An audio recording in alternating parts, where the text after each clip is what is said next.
Top లోకి వచ్చేసిన భరణి. ఈ పజిల్ టాస్క్ లో భరణి ఫస్ట్ ప్లేస్ లో నిలిచి 100 పాయింట్లు కొట్టేశాడు. తనుజ, సంజన, సుమన్ తర్వాతి స్థానాల్లో నిలిచారు.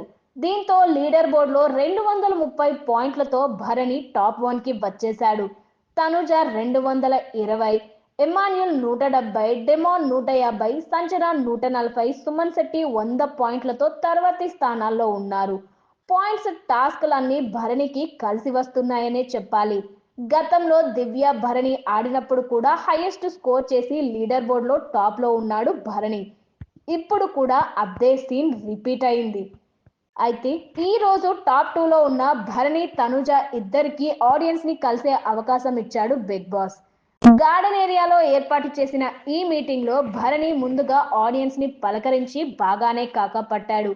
అయితే వచ్చిన వాళ్ళలో తనుజ ఫ్యాన్సే ఎక్కువ మంది ఉన్నట్లున్నారు. మీరు బయటికి వెళ్ళాక ఒక ఫేమస్ పర్సన్ ని కలిస్తే వాళ్ళని ఏం అడుగుతారు అని తనుజాని, భరణిని బిగ్ బాస్ అడిగాడు. దీనికి ఆ ఫేమస్ పర్సన్ సక్సెస్ అవ్వటానికి ఏం చేశారో తెలుసుకొని నా లైఫ్ లో అలా చేసేందుకు ప్రయత్నిస్తాను అని భరణి, తనుజ ఇద్దరు ఒకటే ఆన్సర్ చెప్పారు. ఎగిరి గంతేసిన తనుజ.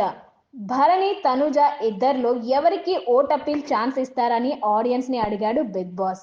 మెజారిటీ తనుజ వైపే ఉండడంతో భరణికి ఓట్ అప్పీల్ ఛాన్స్ మిస్ అయింది. ఇక తనుజని గెలిపించాలంటూ తనుజ ఓట్ అప్పీల్ చేసింది. తర్వాత ఆడియన్స్ ని ఏమైనా ప్రశ్నలు ఉంటే అడగమని తనుజ అంది. అయితే ఇందులో ఒకరేమో మేడం సార్ మేడం అంతే అంటూ తనుజని కాకాపట్టాడు. ఇంకొకరేమో క్వీన్ ఆఫ్ బిగ్ బాస్ అంటూ, మరొకరు కప్పు కొట్టే మీరు రావాలి అంటూ తనుజతో అన్నారు. ఇక వీళ్ళ మాటలు విని తనుజ ఎగిరి గంతేసింది. లోపలికి వెళ్ళిన తర్వాత కూడా ఈ విషయాలు చెప్తూ పొంగిపోయింది. మొత్తానికి ఇలా తనుజ ఏ గేమ్ ఆడినా సాయం చేయడానికి, సలహాలు ఇవ్వడానికి, దగ్గరుంచి గెలిపించడానికి కళ్యాణ్ ఎక్కువగా తాపత్రయపడుతున్నాడు. ఫినాలేలో కూడా తాను గెలిచే కంటే తనుజ గెలిస్తేనే కళ్యాణ్ కూడా హ్యాపీగా ఉంటాడేమో.